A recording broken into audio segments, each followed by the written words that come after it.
नमस्कार दोस्तों, सबसे पहले मैं आप सबको नववर्ष की हार्दिक शुभकामनाएं देता हूं कि इस साल जो भी आप पेपर दें अच्छे नंबरों से आपका सिलेक्शन हो।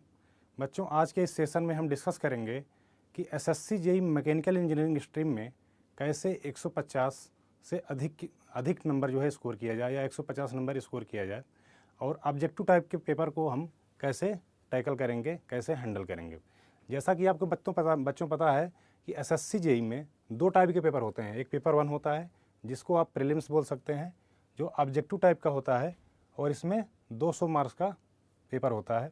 सेकंड पेपर आपका होता है कन्वेंशनल टाइप का, जिसको आप मेंस भी बोलते हैं, यानी कि 300 नंबर का ये पेपर होता है। तो बच्चों, इस पेपर में क्या है कि जब तक आप ऑब्जेक्टिव टाइप ऑफ पेपर को में क्वालिफाई नहीं होते हैं तब तक आपको कन्वेंशनल पेपर में बैठने नहीं दिया जाएगा। तो सबसे पहले हम क्या करेंगे कि ऑब्जेक्टिव टाइप ऑफ पेपर के बारे में डिस्कस कर लेते हैं। जब कन्वेंशनल की बात आएगी तो हम कन्वेंशनल के बारे में भी डिस्कस करेंगे। ऑब्जेक्टिव पेपर के बारे में अगर हम देखें तो ऑब्जेक्टिव पेपर में 100 नंबर का जो है नॉन टेक आता है और 100 नंबर का क्या आता है आपका टेक्निकल, यानी कि मैकेनिकल इंजीनियरिंग। तो जो आपका 100 नंबर का जो नॉन टेक है, इसमें क्या है 50 नंबर की आपकी रीजनिंग है और 50 नंबर की जीएस है, और टेक्निकल में आपका क्या है 100 नंबर की पूरी मैकेनिकल इंजीनियरिंग है। अगर हम देखें यहाँ पे तो 3 पार्ट हमारे बनते हैं, एक रीजनिंग का, एक जीएस का और एक टेक्निकल का। बच्चों, किसी भी वनडे एग्जाम को निकालने के लिए हमेशा 2 बातें याद रखिए, जो है कि पहला रूल ये है कि speed plus accuracy, speed plus accuracy is equal to selection. बच्चों, यहाँ पे स्पीड का मतलब है आपका टाइम मैनेजमेंट, टाइम मैनेजमेंट। जैसा कि आपको पता है कि 200 नंबर का जो पेपर होता है, 200 क्वेश्चन होते हैं, 120 मिनट का टाइम होता है। कितना टाइम होता है? 120 मिनट। यानी कि एक क्वेश्चन में आपको 36 सेकंड मिलते हैं। इस 36 सेकंड में आपको क्या करना है, क्वेश्चन को पढ़ना है, समझना है और आंसर को टिक करके आगे जाना है। तो टाइम मैनेजमेंट आपका सही होना चाहिए। ये आपका पहले से ही डिसाइड होना चाहिए, पहले से ही माइंड सेट होना चाहिए कि हमें रीजनिंग पार्ट में कितना टाइम देना है, हमें जीएस के पार्ट्स में कितना टाइम देना है, हमें टेक्निकल के पार्ट में कितना टाइम देना है, और कौन सा पार्ट हमें जो है पहले स्टार्ट करना है। एक्यूरेसी, ये बहुत से बच्चों की प्रॉब्लम होती है कि सर एक्यूरेसी नहीं आती है। ऐसे बच्चों की दिक्कत क्या होती है कि या तो उन्हें क्वेश्चन समझ में नहीं आता है, या ऐसा करते हैं वो कि हाफ क्वेश्चन पढ़ करके और आंसर तक पहुंच जाते हैं। और ये एक्यूरेसी आपकी मेंटेन तब होगी जब आप प्रैक्टिस पेपर सॉल्व करेंगे, बहुत सारी प्रैक्टिस करेंगे, तब जा कर के आपका होगा। ये तो आपका पहला रूल है। सेकंड रूल आपका क्या है? Select the question and skip the question. इसका मतलब ये हुआ कि आपको इस टाइप के पेपर में आपको क्या करना है कि ऐसे क्वेश्चन को सिलेक्ट करना है जो आपको पूरी तरीके से आता है, कंफर्ट हो आपको ऐसे क्वेश्चन को नहीं करना है जिसके बारे में आपको कुछ भी नहीं पता है, या कुछ क्वेश्चन ऐसे होते हैं न्यूमेरिकल टाइप के जो आपको टेक्निकल पार्ट में और रीजनिंग पार्ट में मिल जाएंगे। आपको लगेगा कि क्वेश्चन तो निकल सकता है लेकिन टाइम ज़्यादा लगेगा। तो ऐसे क्वेश्चन में आपको क्या करना है कि इस क्वेश्चन को आपको स्किप करना है कि आगे हम जो है अगर हमारे पास टाइम बचेगा तो हम देख लेंगे। होता क्या है कि अगर न्यूमेरिकल टाइप का कोई क्वेश्चन है, वो आपसे बन भी रहा है, सपोज आपने उसमें 1.5 मिनट जो है लगा दिया, 1.5 मिनट आपने लगा दिया, हुआ क्या कि इसके क्वेश्चन के सही होने और गलत होने के दोनों के जो है 50% के जो है चांसेज हैं। क्वेश्चन जो है सही भी हो सकता है, गलत भी हो सकता है, लेकिन इस क्वेश्चन के चक्कर में क्या होगा कि आगे जो आपके 3-4 क्वेश्चन जो सिंपल होंगे वो आपके क्या होंगे, छूट जाएंगे, लेफ्ट हो जाएंगे, और वही जो 3-4 क्वेश्चन आपसे छूटेंगे वही डिसाइड कर देंगे आपका सिलेक्शन। बच्चों, जैसा कि हमने देखा कि ऑब्जेक्टिव टाइप ऑफ पेपर यानी कि पेपर 1 में 3 पार्ट्स हैं आपके, रीजनिंग, जीएस और टेक्निकल। तो एक एक पार्ट को हम देखेंगे यहाँ पे अलग अलग कर करके कि उसमें हमें कितना टाइम हमें देना है और कितने मैक्सिमम मार्क्स हम आसानी से स्कोर कर सकते हैं। साथ ही साथ हम ये देखेंगे कि एक इंडिविजुअल पार्ट्स में जो इम्पॉर्टेंट टॉपिक्स है उसके बारे में हम डिस्कस करते हुए चलेंगे। तो अगर हम रीजनिंग के पार्ट को देखें बच्चों, तो रीजनिंग के पार्ट में 3 पार्ट होते हैं आपके, वर्बल रीजनिंग, लॉजिक रीजनिंग और non verbal reasoning. Verbal reasoning की बात अगर हम करें जो है बच्चों, तो इसमें आपका पहला टॉपिक है जो है एनोलॉजी यानी कि सिमिलरिटी। यहाँ से हमेशा 2 क्वेश्चन आपसे पूछे जाते हैं। क्लासिफिकेशन से हमेशा 1 या 2 क्वेश्चन हम पूछ लिए जाते हैं। सीरीज कंप्लीशन, जो सीरीज कंप्लीशन है आपकी, ये 3 तरह की होती है। एक alphabetical series, numerical alphabetical series दूसरे टाइप की, और तीसरी आपकी होती है नंबर सीरीज। तो यहाँ से बच्चों आपके कम से कम 15 क्वेश्चन बनते हैं। सबसे मेजर पार्ट है आपका सीरीज कंप्लीशन। और इंसर्टिंग द मिसिंग नंबर, ये भी आपका क्या होता है, नंबर सीरीज का ही पार्ट होता है। तो यहाँ से कम 1 क्वेश्चन पूछा जाता है। यानी कि अगर हम सीरीज से देखें तो 16 से 18 क्वेश्चन जो है यहाँ से पूछे जाते हैं, 16 से 18 क्वेश्चन। अगला है आपका coding and decoding, blood relation, direction sense test, arithmetical reasoning, mathematical operation और लॉजिकल वेन डायग्राम। यहाँ से 1 नंबर के क्वेश्चन आपसे पूछे जाते हैं। अगर हम देखें तो वर्बल रीजनिंग का जो पार्ट है, तो यहाँ से हमें 30 से 35 क्वेश्चन आसानी से मिल जाते हैं। 30 से 35 क्वेश्चन यहाँ से आसानी से मिल जाते हैं, यानी कि 30 to 35 मार्क्स यहाँ पे स्कोर किया जा सकता है। दूसरा पार्ट है आपका लॉजिक रीजनिंग। इसमें स्टेटमेंट आर्गूमेंट या स्टेटमेंट कंक्लूजन से क्वेश्चन पूछे जाते हैं। इसमें क्या है बच्चों कि ये क्वेश्चन जो होते हैं आपके, कम से कम यहाँ से 2 क्वेश्चन पूछे जाएंगे। इसमें क्या होता है कि ये आपके नॉलेज और उस समय के जो है आपके प्रेजेंस ऑफ माइंड पे डिपेंड करता है। नॉलेज और प्रेजेंस ऑफ माइंड के पे डिपेंड करता है, स्टेटमेंट आर्गूमेंट और स्टेटमेंट कंक्लूजन पे।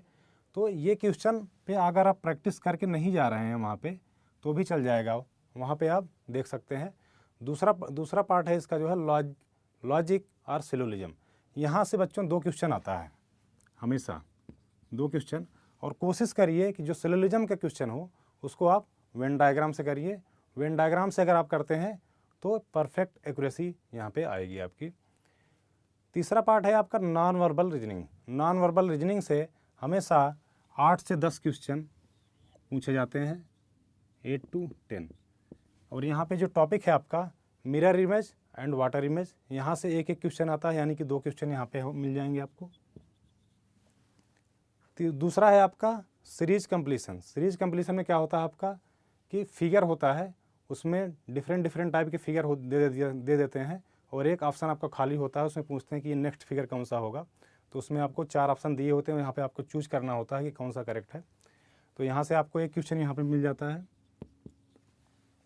Paper folding and paper cutting, यहाँ से आपके 2 क्वेश्चन बन जाते हैं। कंप्लीशन ऑफ इनकम्प्लीट पैटर्न, यानी कि कोई फिगर दिया रहता है, उसमें आपको कंप्लीट करना होता है कि इसके बाद नेक्स्ट क्या होगा। तो यहाँ से आपको 1 नंबर यहाँ से मिल जाएगा। 5वां है आपका फिगर मैट्रिक्स। फिगर मैट्रिक्स में क्या होता है कि हिडन फिगर आपको चूज करना होता है उसमें। तो यहाँ से आपको 1 नंबर मिल जाता है, 1 क्वेश्चन आपका आता है। और क्यूब एंड डाइस, यहाँ से भी 1 या 2 क्वेश्चन हमेशा पूछे जाते हैं। तो ये आपका जो नॉन वर्बल वाला पार्ट है, यहाँ से आप 8 से 10 नंबर जो है आसानी से स्कोर कर सकते हैं। बच्चों पूरे के पूरे रीजनिंग में अगर आप कहीं फंसेंगे तो पार्ट है आपका सीरीज कंप्लीशन। सीरीज कंप्लीशन में भी आप अल्फ़ाबेटिकल जो सीरीज होती है उसमें नहीं फंसेंगे, आप उसमें फंसेंगे नंबर सीरीज में। नंबर सीरीज से जो क्वेश्चन पूछे जाते हैं वो होते हैं 7 to 8, 7 से 8 क्वेश्चन होते हैं। तो बच्चों इस पूरी की पूरी रीजनिंग में अगर आपको कहीं पे प्रैक्टिस करनी है तो यह है आपका topic series completion and syllogism. यहाँ से आप प्रैक्टिस करिए, और आउट ऑफ 50 मार्क्स में अगर आप इस तरीके से बना के चलते हैं तो 40 मार्क्स आराम से स्कोर कर सकते हैं। और इस पूरी की पूरी रीजनिंग में आपको जो टाइम देना है वो है आपका 35 to 40 मिनट। 35 to 40 मिनट ये आपका पार्ट बहुत ही स्कोरिंग है, और ये डिसाइडिंग फैक्टर है आपके सिलेक्शन के लिए। सेकंड पार्ट है बच्चों आपका जीएस। जीएस से आपके 50 नंबर के क्वेश्चन पूछे जाते हैं। इसके जो टॉपिक हैं आपके, पहला आपका हिस्ट्री है। हिस्ट्री से 5 से 6 क्वेश्चन हमेशा पूछे जाते हैं। इसमें जो टॉपिक आते हैं वो आपके क्या हैं, एंशिएंट इंडिया, मिडिवल और मॉडर्न। बच्चों अगर पूरी की पूरी आपने हिस्ट्री पढ़ रखी है तो कोई बात नहीं है। अगर आप यहाँ पे कुछ स्किप करना चाहते हैं तो मिडिवल को आप यहाँ पे स्किप कर सकते हैं। मिडिवल से कभी कभी एक क्वेश्चन पूछ लिया जाता है। तो मॉडर्न इंडिया से आपके 4 क्वेश्चन पूछे जाते हैं और एंशिएंट का जो वेटेज है वो आपका दो क्वेश्चन का है। दूसरा टॉपिक है आपका पॉलिटी। पॉलिटी में 5 से 6 क्वेश्चन पूछे जाते हैं। इसके जो इम्पोर्टेंट टॉपिक्स हैं वो है आपका fundamental rights, amendments, important articles and bills. तीसरा आपका जो पार्ट है आपका ज्योग्राफी। ज्योग्राफी से 6 से 8 क्वेश्चन पूछे जाते हैं। इसमें इंडियन ज्योग्राफी और वर्ल्ड ज्योग्राफी। वर्ल्ड ज्योग्राफी में आपके बच्चों सिर्फ और सिर्फ मैप से देखना है क्वेश्चन कि मैप से आपको क्वेश्चन यहाँ से मिलेगा जो है सिर्फ पीक और माउंटेन के बारे में। चौथा आपका है इकोनॉमिक्स। इकोनॉमिक्स से 5 to 8 क्वेश्चन पूछे जाते हैं और बहुत ही आसान क्वेश्चन होते हैं। इस टॉपिक से क्वेश्चन को टैकल करने के लिए आप क्या करिए कि 10 साल का जो है एसएससी सीजीएल या एसएससी जेई का पेपर उठाइए और उस पेपर को कर जाइए, तो वहाँ से आपको जो है 4 से 5 क्वेश्चन जो है रिपीटेड क्वेश्चन मिल जाएंगे। पांचवा पार्ट आपका है जनरल साइंस। ये बहुत ही इम्पोर्टेंट पार्ट है। यहाँ से 10 से 14 क्वेश्चन आपको यानी कि 15 क्वेश्चन आराम से मिल जाएंगे। जनरल साइंस में आपका फिजिक्स, केमिस्ट्री एंड बायोलॉजी यानी कि लाइफ साइंस आता है। तो फिजिक्स और केमिस्ट्री से जो क्वेश्चन पूछे जाते हैं बच्चों वो बहुत ही आसान होते हैं। फिजिक्स से ऐसा क्वेश्चन पूछा जाएगा कि किसी की यूनिट पूछ लेगा। केमिस्ट्री से ऐसा क्वेश्चन पूछ लिया जाएगा कि साल्ट का जो है फार्मूला बता दीजिए या बेकिंग सोडा का जो है फार्मूला बता दीजिए। तो यहाँ से आप कर ले जाएंगे। फंसेंगे आप जो है लाइफ साइंस में। लाइफ साइंस का जो इम्पोर्टेंट टॉपिक है आपका disease, nomenclature, vitamins and important theory. जो थ्योरी को जो जिन्होंने प्रपोज्ड किया है उसमें ऐसा पूछेगा कि इस थ्योरी को कौन प्रपोज्ड किया है, तो वहाँ पे आपको आंसर को सिलेक्ट करना होगा। तो यहाँ से आपको 10 से 14 क्वेश्चन यहाँ पे मिल जाएंगे। 6 है आपका general awareness plus current affair. General awareness plus current affair से बच्चों यहाँ से 10 क्वेश्चन पूछे जाते हैं। करंट अफेयर में आपको क्या करना है कि अक्टूबर, नवंबर और मिड जो है दिसंबर तक का करंट अफेयर आपको देख लेना है। यहाँ से आपको आसानी से 10 क्वेश्चन मिल जाएंगे। 7वां टॉपिक है आपका कंप्यूटर अवेयरनेस। यहाँ से भी आपको 2 क्वेश्चन मिल जाएंगे। बच्चों जैसा कि आपको पता है कि ऑनलाइन पेपर हो रहा है। ऑनलाइन पेपर में क्या है, सबसे बड़ी खासियत यह है कि क्वेश्चन जो है रिपीट होंगे। तो आप क्या करिए कि सीजीएल के एसएससी सीजीएल प्लस जेई के कम से कम 10 साल के पेपर कर लीजिए। अगर आप 10 साल के पेपर कर ले रहे हैं तो कम से कम जो है 15 से 20 क्वेश्चन जो है रिपीटेड आपको मिल सकते हैं। 15 to 20 क्वेश्चन आपको रिपीटेड यहाँ से मिल सकते हैं। और एसएससी का कोई भी पेपर उठा लीजिए आप, एसएससी सीजीएल उठा लीजिए या एसएससी जेई उठा लीजिए, आउट ऑफ 50 क्वेश्चन में हमेशा 15 से 20 क्वेश्चन जो है बहुत ही फालतू के क्वेश्चन होते हैं जिनका कहीं ना कहीं से कोई मतलब ही नहीं होता। आंसर जो है बहुत दिक्कत होती है इनको फाइंड आउट करने में। अगर आपको 15 से 20 क्वेश्चन रिपीटेड मिल जाते हैं तो आप यहाँ से 30 नंबर जो है आउट ऑफ 50 में आसानी से स्कोर कर सकते हैं। और इसमें जो आपको टाइम देना है बच्चों वो देना है आपका 15 से 20 मिनट। 15 से 20 मिनट से ज़्यादा आपको नहीं देना है।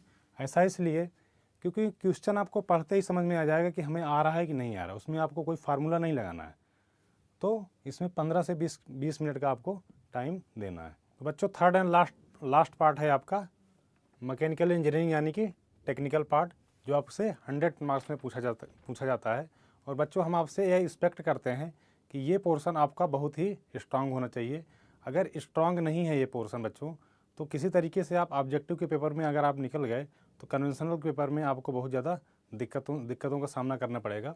अगर इसके फर्स्ट सब्जेक्ट के बारे में देखा जाए बेसिक थर्मोडायनेमिक्स से बच्चों जो क्वेश्चन पूछा जाता है वो होता है 8 से 10 क्वेश्चन। 8 से 10 क्वेश्चन का जो है इसका वेटेज है। और इसके जो इम्पोर्टेंट टॉपिक्स है, पढ़ना तो आपको सब है, ऑब्जेक्टिव पेपर के लिए जो है आपको पढ़ना सब है, लेकिन यहाँ पे हम कुछ इम्पॉर्टेंट टॉपिक्स के बारे में डिस्कस कर रहे हैं जिसके बारे में आपको ज़्यादा ध्यान देना है। इम्पॉर्टेंट टॉपिक्स है आपका basic concept and zeroth law of thermodynamics first and second law entropy and properties of pure substances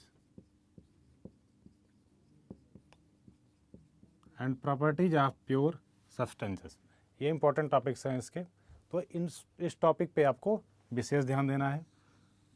दूसरा सब्जेक्ट है आपका RAC यानी कि रेफ्रिजरेशन एंड एयर कंडीशनिंग। अगर बच्चों सिलेबस के बारे में हमें देखा जाए तो उसमें सिर्फ रेफ्रिजरेशन है, लेकिन अगर 2016 के पेपर को देखा जाए तो वहाँ पे AC से भी क्वेश्चन आए हैं, यानी कि साइकोमेट्री से भी क्वेश्चन आए हुए हैं। अगर सिर्फ रेफ्रिजरेशन से क्वेश्चन बनता है तो सिर्फ 3 से 4 क्वेश्चन, और अगर साइकोमेट्री से क्वेश्चन बन जाता है तो RAC का वेटेज हो जाएगा आपका 7 to 8 क्वेश्चन। AC में आपको क्या करना है, सिर्फ और सिर्फ साइकोमेट्री के बारे में ही पढ़ना है, सिर्फ और सिर्फ साइकोमेट्री के बारे में। तीसरा सब्जेक्ट है आपका power plant engineering. Power plant engineering का जो वेटेज है आपका वो है आपका 7 to 8 क्वेश्चन, 7 से 8 क्वेश्चन यहाँ से पूछे जाते हैं। और इसके जो इम्पोर्टेंट टॉपिक्स हैं आप बच्चों, ये है आपका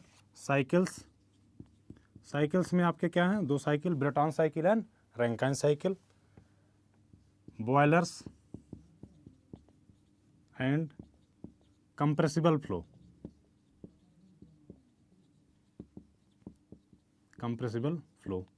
ये आपके इम्पॉर्टेंट टॉपिक्स है। चौथा सब्जेक्ट है आपका FM यानी कि fluid mechanics and machinery. Fluid mechanics और मशीनरी का जो वेटेज है बच्चों वो है आपका 15+4, यानी कि 15 क्वेश्चन जो है आपके FM से होंगे और 4 क्वेश्चन मशीनरी से। 4 क्वेश्चन आपके कहाँ से होंगे, मशीनरी से। तो इसके जो इम्पोर्टेंट टॉपिक्स हैं उसको नोट करेंगे हम। Properties of fluid,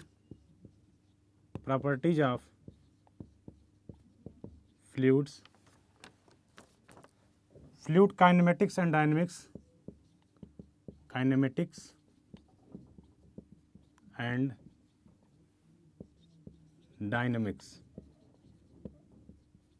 fluid kinematics and dynamics, laminar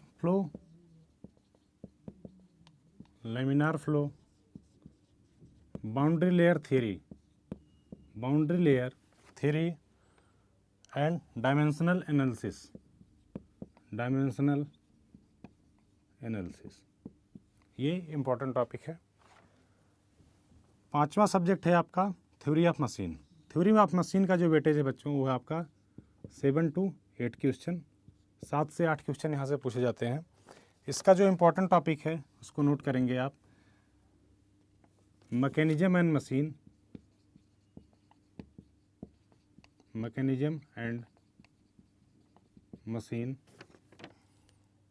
gear and gear strain, gears and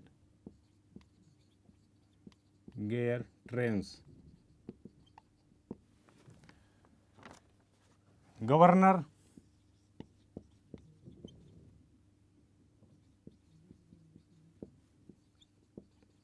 cam and follower,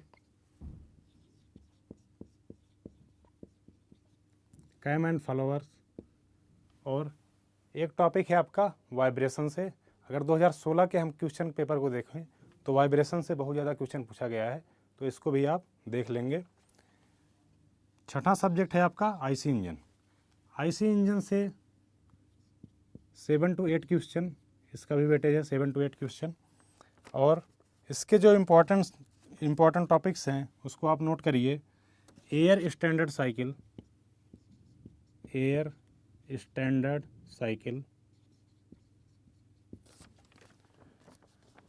combustion of SI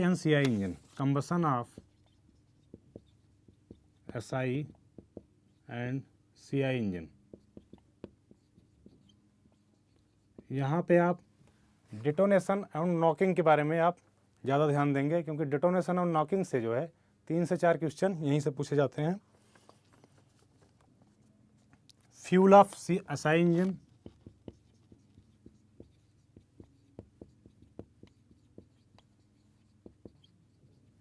fuel of SI engine and CI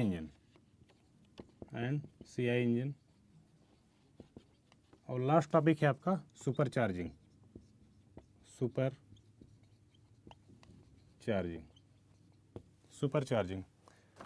सातवां चैप्टर है आपका सोम। ये आपका सब्जेक्ट सोम, यहाँ से 8 से 10 क्वेश्चन पूछे जाते हैं। इसका जो वेटेज है 8 से 10 क्वेश्चन। इसके जो इम्पोर्टेंट टॉपिक्स हैं बच्चों, उसको नोट करेंगे। Stress and strain,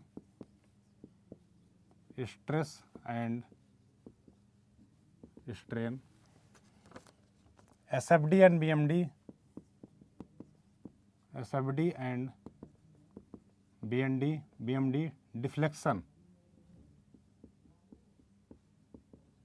deflection, torsion,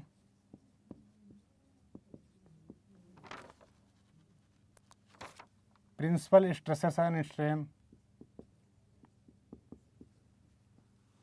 principal stress and strain and column and struts,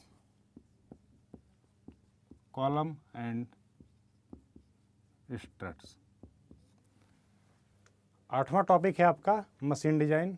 machine design का जो वेटेज है आपका वो है आपका 4 से 5 क्वेश्चन का, 4 to 5 क्वेश्चन। और इसका जो वेटेज है, इसका जो इम्पोर्टेंट टॉपिक है वो आपका bearing,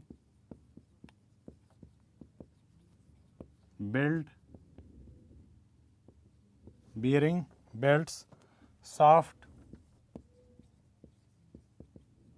and ropes. Engineering mechanics की अगर बात की जाए बच्चों, तो यहाँ से 4 से 5 क्वेश्चन पूछे जाते हैं। लेकिन अगर 2016 के पेपर की बात की जाए तो कई सेट में जो है ये 15 से 20 क्वेश्चन भी आया हुआ है।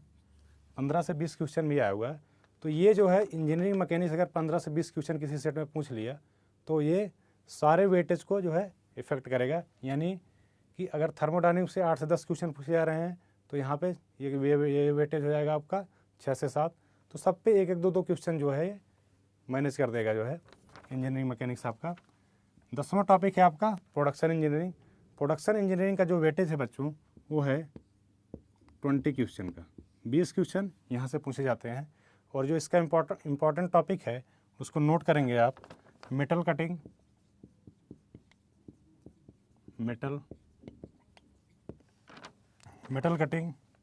नॉन कन्वेंशनल मशीनिंग,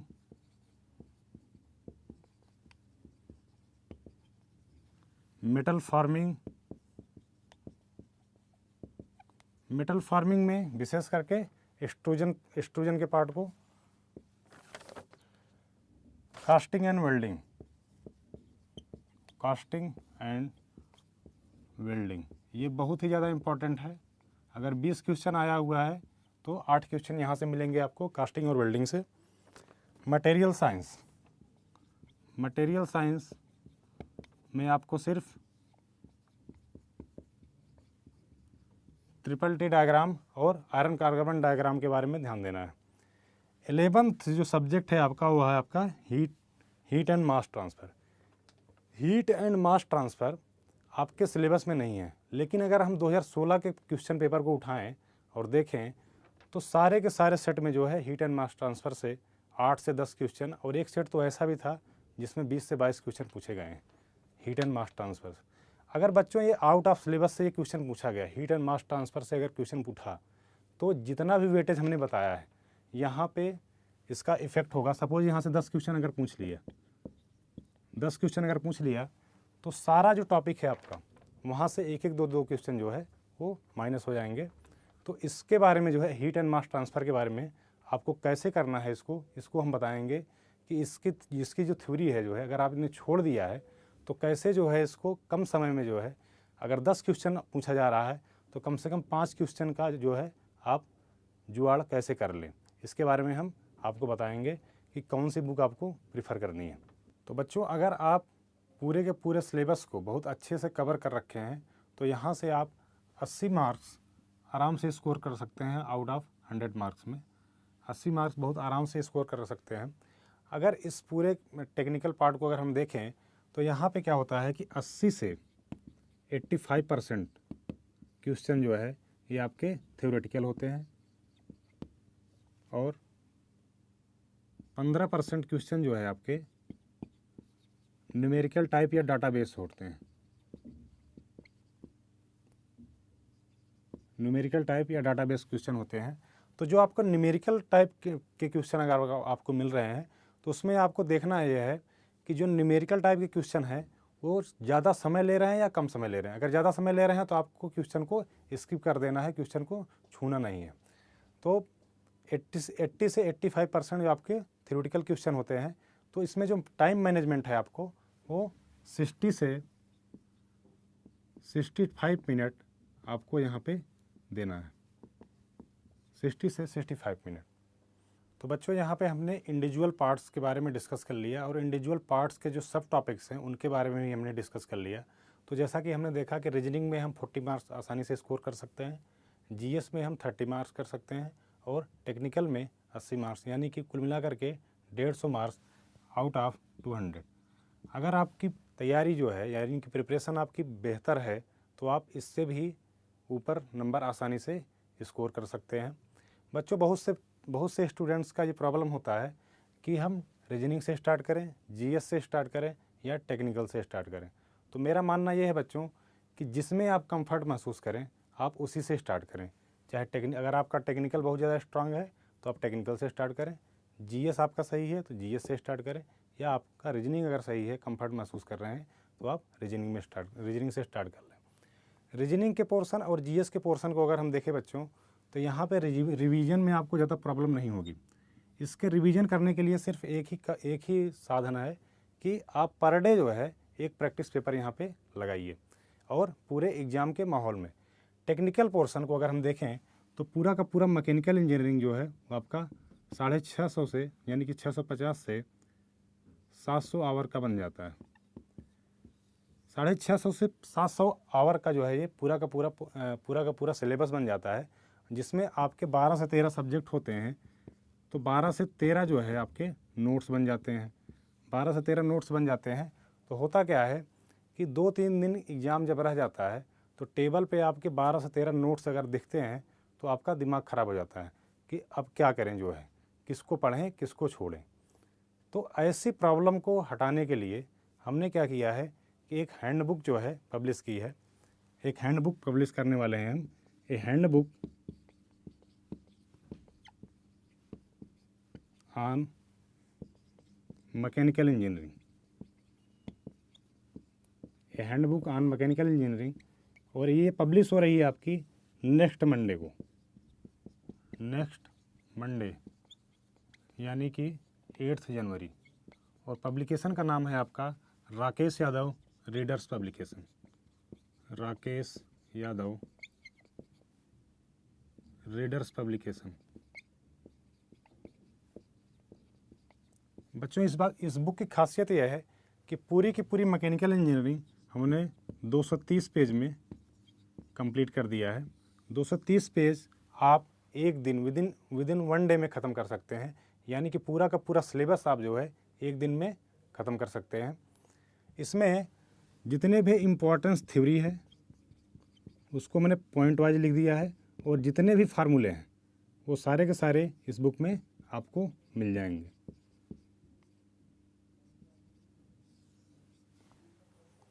जैसा कि दोस्तों हमने डिस्कस किया कि इस एग्ज़ाम को निकालने के लिए आपको स्पीड और एक्यूरेसी की ज़रूरत पड़ती है।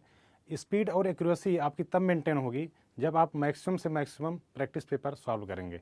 इस समस्या को हटाने के लिए हमने 2 बुक पब्लिश किया है। पहली बुक है आपकी SSC JEE previous year paper, जिसमें आपके 2007 से लेकर के 2016 तक के क्वेश्चन पेपर मिल जाएंगे। इस बुक की खासियत यह है कि प्रत्येक क्वेश्चन का वीडियो लेक्चर आपको मिल जाएगा। बुक में दिया हुआ एक्सप्लेनेशन अगर आपको समझ में नहीं आ रहा है तो पर्टिकुलर क्वेश्चन का जो है आप एक्सप्लेनेशन देख सकते हैं। दूसरी बुक है हमारी SSC JEE practice set paper, इसमें 30 प्रैक्टिस पेपर हैं। इस बुक को आप पर डे जो है एक प्रैक्टिस पेपर जो है सॉल्व करिए और अपनी एक्यूरेसी को मेंटेन करिए। साथ ही साथ बच्चों, हम 8 जनवरी को यानी कि मंडे को एक नई बुक लेके आ रहे हैं, हैंड बुक, जो आपको रिवीजन में बहुत ज़्यादा मदद करेगी।